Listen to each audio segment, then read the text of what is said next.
The August sun beat down mercilessly on the rocky outcropping as Jake Martinez wiped sweat from his brow, adjusting his headlamp despite the bright afternoon light. At 28, he'd been exploring Colorado's hidden cave systems for nearly a decade, but the Sangre de Cristo mountains still held secrets that made his heart race with anticipation. Beside him, his caving partner Sarah Chen, carefully coiled rope, her movements precise and methodical, a trait that had saved them from more than one underground mishap over their 3-year partnership. "You sure about this one?" Sarah asked, peering into the narrow opening they'd discovered behind a curtain of pine boughs. The cave mouth was barely visible, hidden so well that they'd walked past it twice before Jake's trained eye caught the telltale darkness between the rocks. GPS shows we're about 15 miles northwest of the last known search area from 91. Jake nodded, excitement building in his chest. They'd been systematically exploring every unmapped cave in this region for months, driven by both scientific curiosity and something deeper, a connection to the stories these mountains held. The Sangre de Cristo range was notorious for its treacherous terrain, sudden weather changes, and the countless souls who'd vanished into its embrace over the decades. Before we dive deeper into this incredible mystery, I'd love to hear from you. Drop a comment and let me know where you're watching from. Also, if you're enjoying this story, please hit that subscribe button. It really helps us bring you more amazing content like this. Now let's continue. "The opening's tight, but it widens about 10 feet in," Jake continued, consulting his tablet where he'd mapped their preliminary exploration from the week before. "Could be a significant system. The airflow suggests it goes deep." He paused, studying the geological formations. "And Sarah, look at this." He pointed to scratches in the rock near the entrance. "These aren't natural. Someone's been here before." Sarah crouched beside him, her geologist's eye examining the marks. "These are old, really old, and look." She traced a faint mark with her finger. "This almost looks like... Is that part of a letter? An M, maybe?" The cave entrance yawned before them like a mouth frozen mid-scream, its darkness holding secrets that had remained undisturbed for decades. The surrounding forest was eerily quiet, as if nature itself was holding its breath. Even the wind, usually constant at this elevation, had stilled to barely a whisper through the pine needles. Jake felt a chill despite the afternoon heat. There was something about this place, something that made the hair on his arms stand up. He'd explored hundreds of caves throughout Colorado and New Mexico, but few had given him this particular sensation. It wasn't fear exactly, but a profound sense of standing at the threshold of discovery. "You feel that?" Sarah asked quietly, her voice carrying an unusual tension. She was typically fearless underground, the kind of person who'd rappel into unmarked vertical caves without hesitation. But now she seemed hesitant, almost reverent. "Yeah," Jake admitted, "this place has history." They'd both grown up in Colorado, raised on stories of the mountain's mysteries. Every local knew about the hikers, climbers, and adventurers who'd simply vanished over the years, leaving behind only questions and heartbroken families. Some disappearances had explanations: falls, exposure, getting lost in sudden blizzards. Others remained complete mysteries, adding to the region's haunting folklore. The case of Michael and Jennifer Hartley had been different, though. They'd been experienced hikers, well-equipped and knowledgeable about the terrain. Their disappearance in August 1991 had captivated the entire state. For months, search and rescue teams had combed these mountains. Volunteers had walked grid patterns until their feet bled, and helicopters had swept the valleys and peaks in ever-widening circles. The couple had simply vanished without a trace, as if the earth had opened up and swallowed them whole. Sarah checked her equipment one final time: headlamp, backup light, rope, harness, first aid kit, emergency beacon. "If we're doing this, we do it right. Full safety protocol." Her voice carried the weight of experience. They'd both seen what happened when cavers got careless, too excited by discovery to follow proper procedures. Jake nodded, running through his own mental checklist. The cave entrance was roughly 3 feet wide and 4 feet high, uncomfortable but manageable. The rock formation suggested limestone, which meant potential for significant chambers deeper inside. Water had carved this place over millennia, creating the hidden world they were about to enter. "Weather's supposed to hold until evening," Sarah noted, checking her phone one last time before they'd lose signal underground. "But you know how fast it can change up here." Indeed, the afternoon light slanted through the pine trees, casting long shadows across the rocky ground. At nearly 10,000 feet elevation, they were in that zone where weather could shift from summer warmth to winter conditions in a matter of hours. It was exactly the kind of unpredictability that made these mountains both beautiful and deadly. As Jake prepared to enter the cave, he couldn't shake the feeling that they were about to uncover something significant. Call it intuition, experience, or simple cave fever, the addiction that drove spelunkers to seek out every unmapped darkness they could find. Whatever it was, it pulled him forward into the unknown depths ahead. The entrance beckoned, and with it, the promise of answers to questions that had haunted this region for over 3 decades. The narrow passage forced them to crawl single file for the first 20 feet, their headlamps cutting through absolute darkness as they moved deeper into the mountain's heart. Jake led the way, his breathing steady and controlled, despite the excitement coursing through his veins. Behind him, Sarah's movements were careful and measured, each placement of hand and knee deliberate. "How's the ceiling?" Sarah called softly, her voice echoing strangely in the confined space. "Getting higher," Jake replied, pausing to examine the rock formation above them. "I think we're about to hit the main chamber." As if to prove his point, the passage suddenly opened up, and he found himself able to stand upright for the first time since entering the cave. The beam of his headlamp swept across a natural cathedral of stone, revealing a chamber roughly 40 feet wide and 60 feet long. Glowstone formations cascaded down the walls like frozen waterfalls, and delicate soda straws hung from the ceiling like nature's own chandelier. The air was cool and humid, carrying the mineral scent of deep earth and time itself. "My God," Sarah breathed, emerging from the passage behind him. "This is incredible." Her headlamp joined his in illuminating the space, revealing details that spoke to thousands of years of slow geological processes. "Look at the formations. This has been undisturbed for, well, probably since the last ice age." Jake pulled out his tablet, beginning to map the chamber's dimensions. As a cartographer specializing in cave systems, he developed an eye for reading underground spaces, understanding how water flowed and carved through rock over millennia. This chamber showed all the signs of being part of a larger system, likely connected to other passages they hadn't yet discovered. "Air's moving," he noted, feeling a subtle current against his face. "There's definitely more cave beyond what we can see." They moved methodically through the chamber, documenting everything. Sarah collected rock samples while Jake photographed the formations, creating a visual record of their discovery. It was during this careful exploration that Sarah's light caught something that didn't belong to the natural beauty around them. "Jake!" Her voice carried a strange quality, part excitement and part concern. "Over here!" He looked up from his mapping to see Sarah crouched near the far wall of the chamber, her headlamp focused on something small and metallic, partially embedded in a flowstone formation. The object caught the light with a familiar gleam, the distinctive shine of precious metal. "What is it?" Jake moved closer, his pulse quickening. I think it's jewelry." Sarah's voice was barely above a whisper. She reached into her pack for a small brush, the kind geologists used for delicate excavation work. "But Jake, look where it is. This flow stone. This took decades to form around whatever this is." The implications hit them both simultaneously.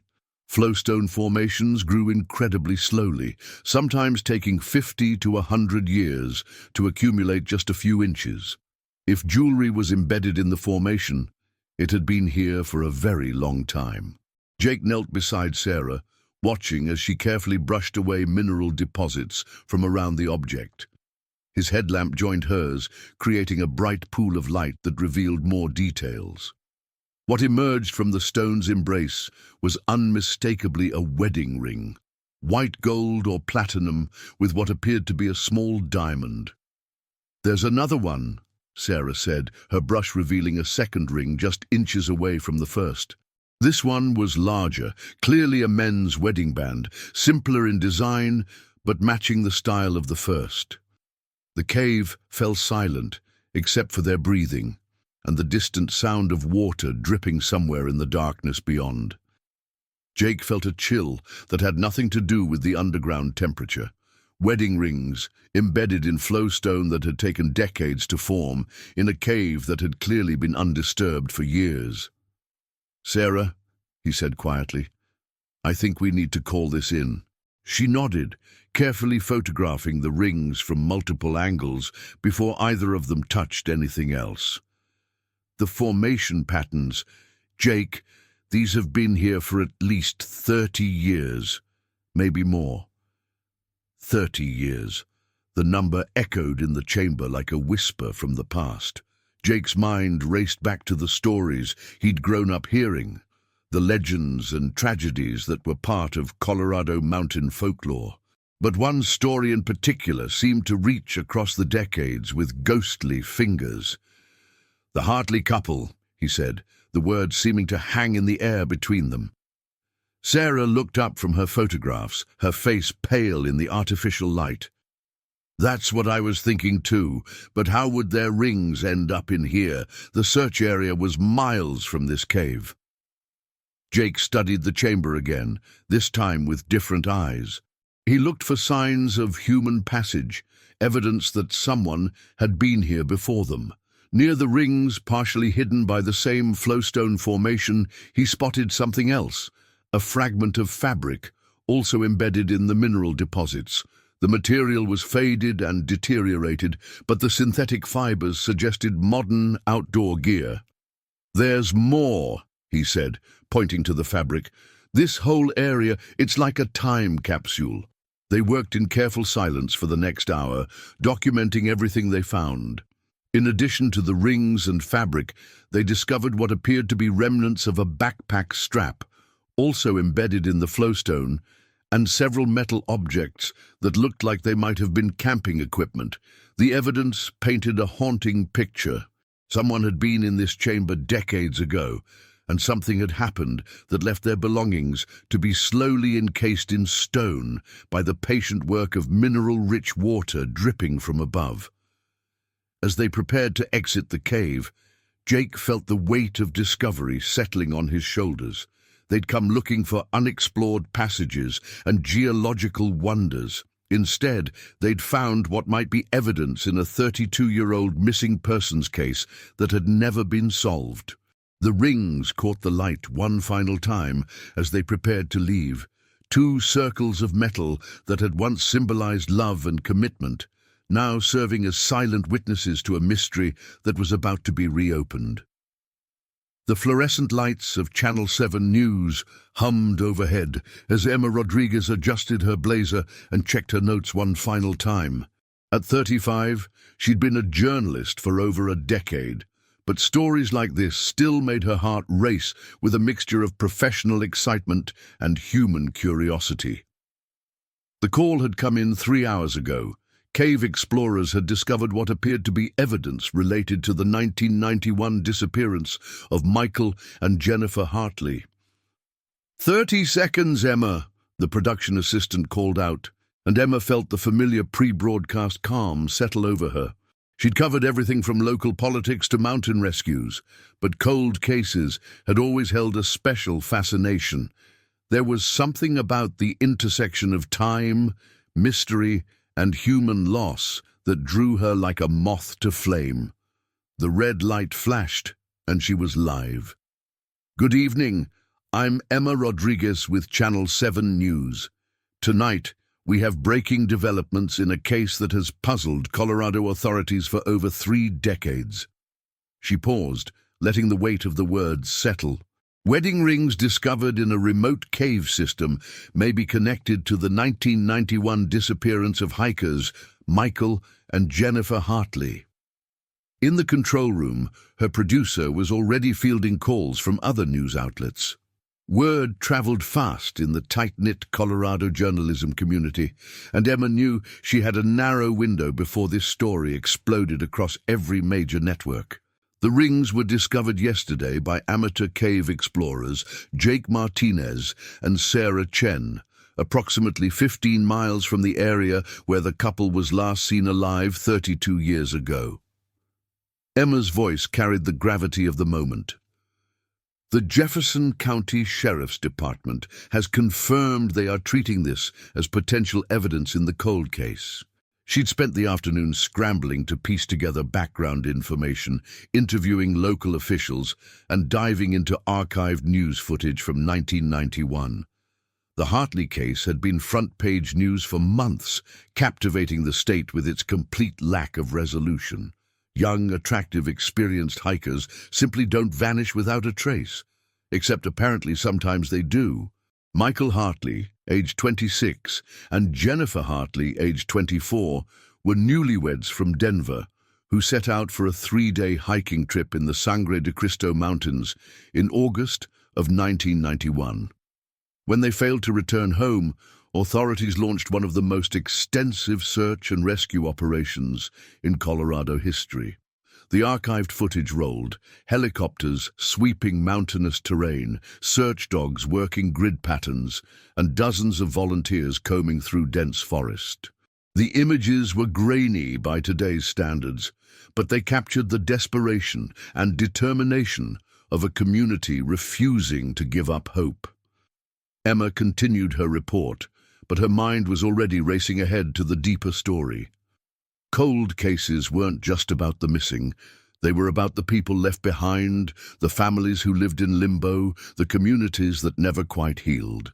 She'd already started making calls, trying to track down relatives and friends who might still be alive, still caring, still hoping for answers after more than 3 decades. The broadcast wrapped, but Emma's work was just beginning. Back at her desk, she pulled up databases and began the methodical process of investigative journalism. Property records, obituaries, social media profiles, anything that might lead her to people who had known Michael and Jennifer Hartley. Her first breakthrough came from an unexpected source, the Denver Public Library's digital archive. A 1991 newspaper article mentioned that Jennifer Hartley had been survived by a younger sister, Rebecca Walsh, who at the time was described as a nursing student at the University of Colorado. Emma's search revealed that Rebecca Walsh had become Rebecca Walsh Thompson, now a nurse practitioner working at Denver Health Medical Center. The phone rang 4 times before a tired voice answered. Rebecca Thompson. Miss Thompson, this is Emma Rodriguez from Channel 7 News. I'm calling about your sister, Jennifer Hartley. The silence stretched so long that Emma wondered if the call had dropped. When Rebecca finally spoke, her voice was barely above a whisper. What about Jennifer? Emma explained the discovery carefully, professionally, but she could hear the sharp intake of breath, the quiet sob that Rebecca tried to muffle. For the family members left behind, cold cases never really went cold. They just became a constant low-grade fever of hope and dread. I need to see them, Rebecca said finally. The rings. I need to know if they're really hers. The sheriff's department is handling the evidence, but I believe they'll want to speak with you as part of their investigation, Emma replied. Would you be willing to meet with me? To talk about Jennifer and Michael? Another long pause. Not tonight. I need to process this. But tomorrow, maybe. I've been waiting 32 years for a phone call like this. After the call ended, Emma sat in her quiet newsroom, surrounded by the detritus of a breaking story, scattered notes, empty coffee cups, printouts of old newspaper articles. Outside the windows, Denver sprawled beneath a canopy of stars, the city lights twinkling like earthbound constellations. She thought about Rebecca Thompson, probably lying awake tonight, staring at her ceiling and remembering a sister who'd been frozen in time at 24. She thought about Michael Hartley's family, wherever they might be, and whether they'd gotten similar phone calls tonight. Most of all, she thought about the rings themselves, sitting in some evidence locker, two small circles of metal that had somehow survived 32 years in the darkness, waiting to tell their story. Emma pulled up her laptop and began typing the first draft of what she suspected would be many articles about this case. The headline wrote itself, "After 32 years, the mountains give up their secrets." But even as she typed, she knew the real story was just beginning. The rings were just the first piece of a puzzle that had been waiting 3 decades to be solved.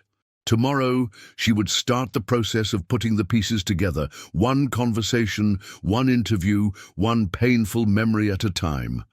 The fluorescent lights hummed overhead, and Emma Rodriguez settled in for what she knew would be a very long night. Rebecca Walsh Thompson's hands trembled as she gripped her coffee mug, the ceramic warm against her palms in the sterile conference room at Denver Health Medical Center.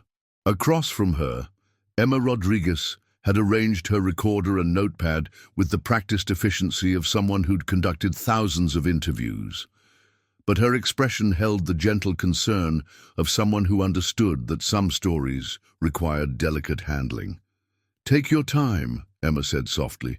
"I know this is difficult." Rebecca, now 56, bore a striking resemblance to the photographs Emma had found of Jennifer Hartley. The same dark hair, though now streaked with silver, the same expressive brown eyes, though these held the weight of 3 decades of unanswered questions. She'd agreed to the interview on her lunch break, stealing an hour between patient rounds to confront a past she'd never been able to leave behind.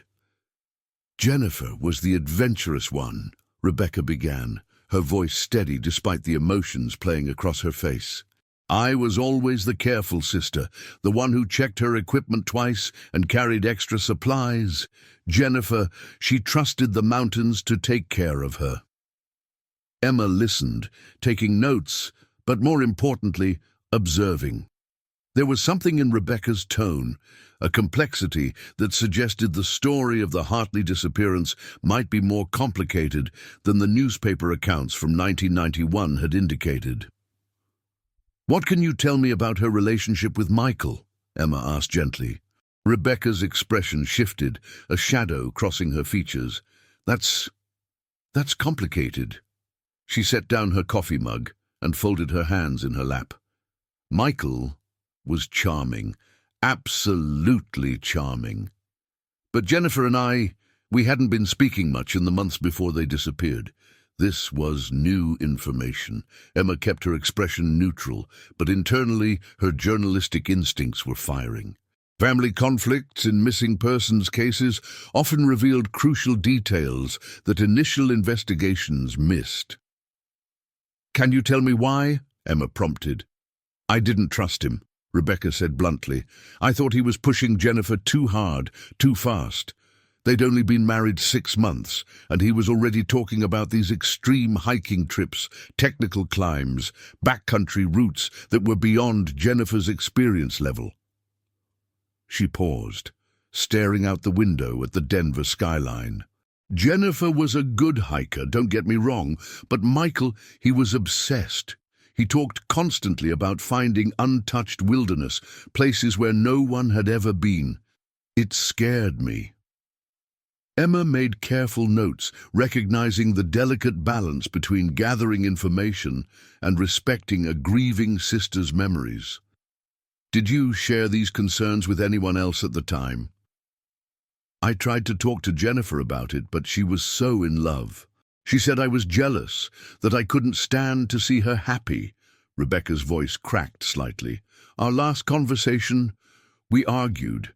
She said some things, I said some things, and then they left for that trip, and I never got to apologize. The weight of 32 years of guilt and regret filled the small conference room. Emma had encountered this before in cold cases. The surviving family members who carried not just grief, but the terrible burden of unfinished conversations and unresolved conflicts. "What about Michael's family?" Emma asked. "Did you know them well?" Rebecca shook her head. "That was another red flag for me. Michael claimed his parents were dead, that he had no siblings. Jennifer found it romantic. She said they would create their own family, just the two of them. But something about it felt wrong. People don't just emerge from nowhere, you know." Emma's pen stopped moving. This was significant information that hadn't appeared in any of the 1991 coverage. "Did the police investigate his background thoroughly?" "I don't know," Rebecca admitted. "After they disappeared, I was so distraught, so consumed with the search efforts, that I didn't think to question anything about Michael's past. I just wanted them found." She looked directly at Emma. "But over the years I've wondered a lot." There was a knock on the conference room door, and a colleague reminded Rebecca that her shift was resuming in 5 minutes. Rebecca nodded but didn't move to leave. "Ms. Rodriguez," she said, "if those rings really are theirs, what do you think it means? How could they have ended up in a cave so far from where they were supposed to be hiking?" Emma had been wondering the same thing. The official search area had been concentrated around the marked trails where the couple had supposedly planned to hike. The cave where the rings were found was miles away, in terrain that would have required technical climbing skills to access. "I don't know yet," Emma answered honestly, "but I intend to find out." Rebecca stood to leave, then turned back. "There's something else, something I never told anyone, not even the police." She hesitated, then continued. "The night before they left for their trip, Jennifer called me. She was crying, said she was scared. Not about the hiking, scared of something else. When I asked her what, she said Michael had been acting strange, talking about starting over and leaving the past behind. She asked if she could come stay with me for a few days." Emma felt her pulse quicken. "What did you tell her?" "I told her no." Rebecca's voice was barely audible. "I was still angry about our fight, still hurt by the things she'd said. I told her she was married now and needed to work things out with her husband." Tears slipped down her cheeks. "That was the last time I ever spoke to my sister." After Rebecca left, Emma sat alone in the conference room, processing what she'd learned. The picture of Michael and Jennifer Hartley was becoming more complex, darker. What had started as a tragic hiking accident was beginning to look like something else entirely. She pulled out her phone and called the Jefferson County Sheriff's Department, requesting an interview with whoever was handling the case. It was time to start asking harder questions about Michael Hartley's background and the real circumstances surrounding the couple's final days. The rings in that cave weren't just evidence of a disappearance. They might be evidence of something far more sinister. Detective Sarah Chen, no relation to the cave explorer who'd made the discovery, spread the evidence photos across the metal table in interview room 3 of the Jefferson County Sheriff's Department. At 42, she'd been working cold cases for the better part of a decade, drawn to the work by an inexplicable need to speak for victims who could no longer speak for themselves. The fluorescent lighting cast stark shadows across the images of wedding rings, fabric fragments, and the limestone cave where they'd been discovered. Across from her, Emma Rodriguez reviewed her notes from the previous day's interview with Rebecca Walsh-Thompson.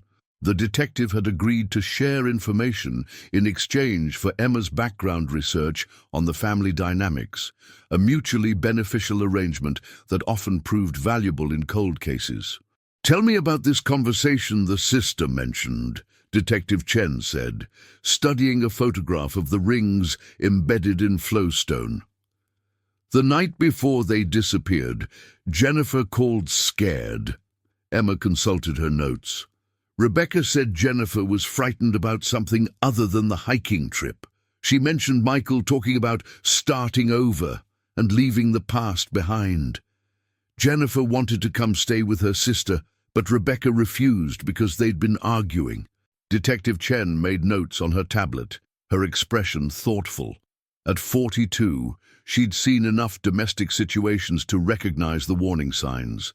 Fear, isolation from family, talk of starting over. These elements painted a concerning picture that the 1991 investigation might have missed. What about Michael's background check from the original investigation? Emma asked. That's where it gets interesting, Detective Chen replied, pulling up files on her laptop. I've been going through the 1991 case files, and they're surprisingly thin when it comes to Michael Hartley's personal history. Driver's license issued just 18 months before he disappeared. No previous addresses in Colorado before that. No family contacts listed anywhere. Emma leaned forward. Rebecca said he claimed his parents were dead, no siblings. Did anyone verify that? According to the files, they took his word for it. The focus was entirely on the search and rescue operation. Nobody questioned whether Michael Hartley might not have been who he claimed to be. Detective Chen pulled up another document on her screen. But here's what I found when I started digging deeper. The social security number on his driver's license? It was issued to a Michael James Hartley, who died in a car accident in Nevada in 1987. He would have been 22 at the time. The implications hung in the air between them. Emma felt a chill as the pieces began forming a darker picture. So the man who married Jennifer was using a dead person's identity. It looks that way, which raises the question, who was he really, and what was he running from? Detective Chen opened another file, this one containing photographs from the cave discovery. The positioning of the evidence also troubles me. The rings and fabric weren't scattered randomly. They were clustered together in one area, as if they'd been placed there deliberately. Emma studied the cave photos with new eyes. You think someone buried them there? I think someone wanted them found, but not for 30 years. The flowstone formation would have been much thinner in 1991. Someone familiar with cave systems might have known that eventually the mineral deposits would preserve whatever was placed there. The detective's theory sent a shiver down Emma's spine. The idea that the evidence had been deliberately cached, like a time capsule waiting to be discovered, suggested a level of premeditation that transformed the case from a hiking accident to something far more sinister. There's something else, Detective Chen continued, pulling up a map of the region. I've been analyzing the cave location in relation to the original search area. The cave system is accessible, but you'd need specific knowledge of the terrain to find it. It's not somewhere you'd stumble upon by accident. Emma traced the route on the map with her finger. So either Michael knew about this cave system beforehand or someone else put the evidence there, Detective Chen finished. Someone who knew the area well enough to find a hiding place that wouldn't be discovered for decades. They sat in contemplative silence, both women understanding that they were no longer looking at a simple missing persons case. The wedding rings in that cave weren't just evidence of a disappearance. They were breadcrumbs in a much larger mystery. What's our next step? Emma asked. Detective Chen closed her laptop and gathered the evidence photos. I'm reopening this as a criminal investigation. I want to identify who Michael Hartley really was, and I want to find out if there are any other similar cases from that time period, men using false identities, couples disappearing under suspicious circumstances. She paused at the door of the interview room, and I want to find out who else might have known about that cave system in 1991. If someone planted that evidence, they're still out there, and after 32 years, they might think they're safe. Emma packed her notes and recording equipment, her mind already racing ahead to the next phase of the investigation. The story she'd thought she was covering, a tragic hiking accident finally yielding clues, had transformed into something much more complex and potentially dangerous. As she left the sheriff's department, Emma couldn't shake the feeling that uncovering the truth about Michael and Jennifer Hartley was going to require disturbing secrets that had been buried for good reason. But somewhere out there, a family deserved answers, and justice doesn't have an expiration date. The afternoon sun cast long shadows across the parking lot as Emma drove away, already planning her next moves in a case that was proving to be far more complicated than anyone had imagined 32 years ago. The mountain air was crisp and thin as Emma Rodriguez and Detective Sarah Chen stood at the entrance to the cave where the wedding rings had been discovered 2 weeks earlier. Jake Martinez and Sarah Chen, the cave explorer, had agreed to guide them through the system, their expertise essential for understanding how the evidence might have been placed there 3 decades ago. The mineral analysis came back, Detective Chen announced as they prepared their equipment.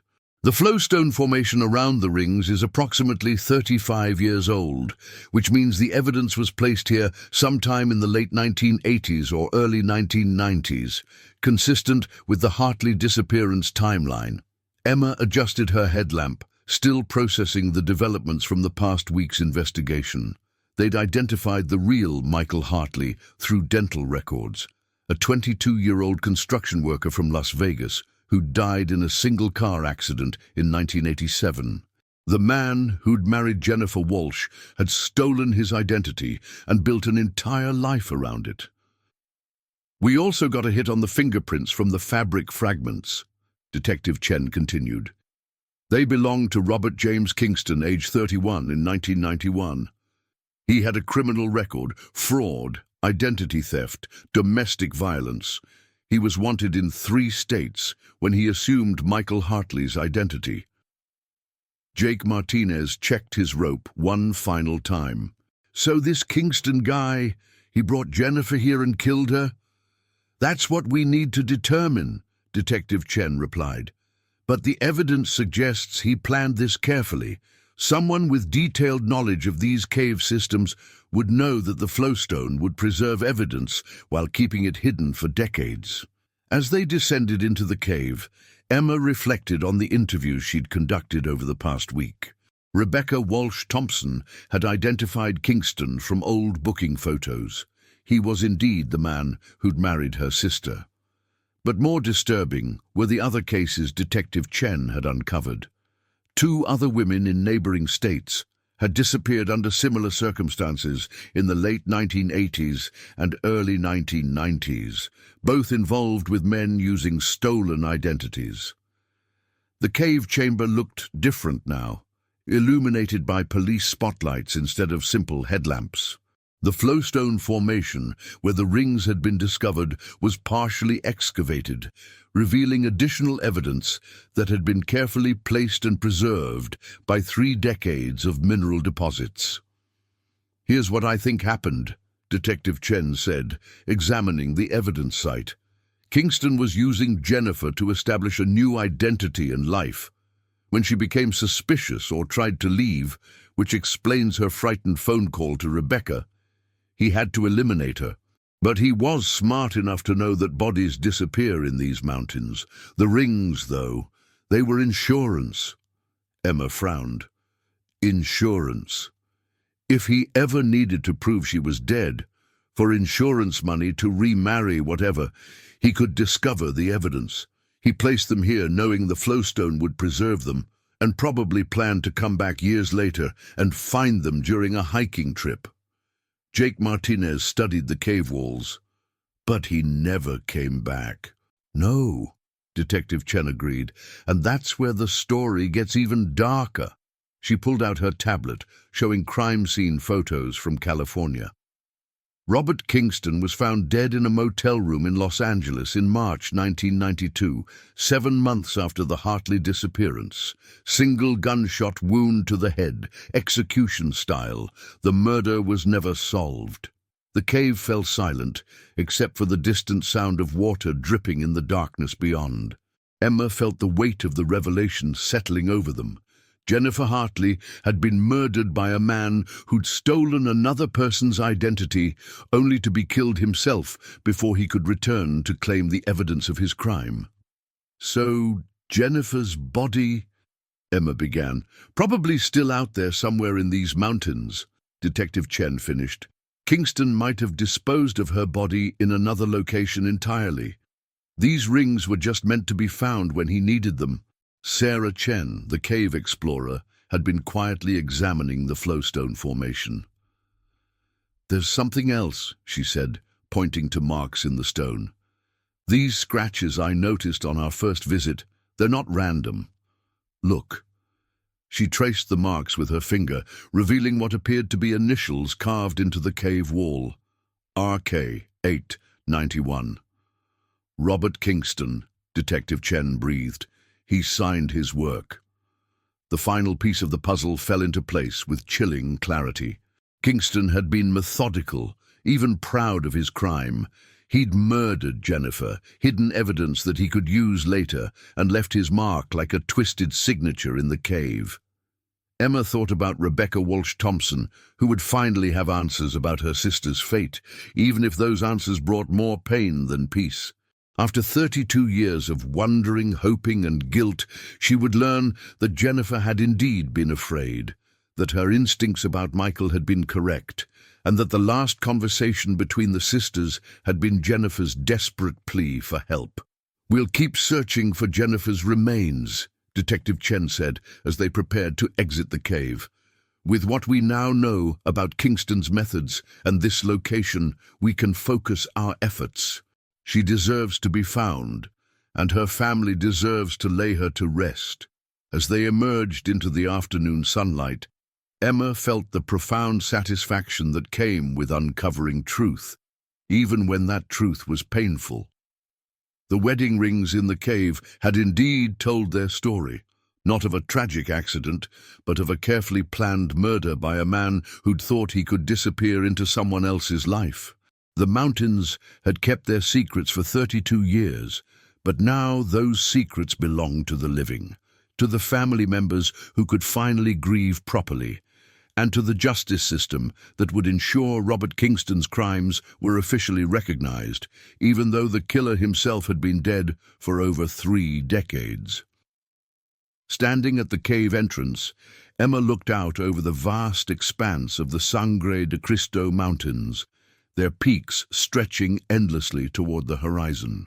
Somewhere in that wilderness, Jennifer Hartley was still waiting to be found.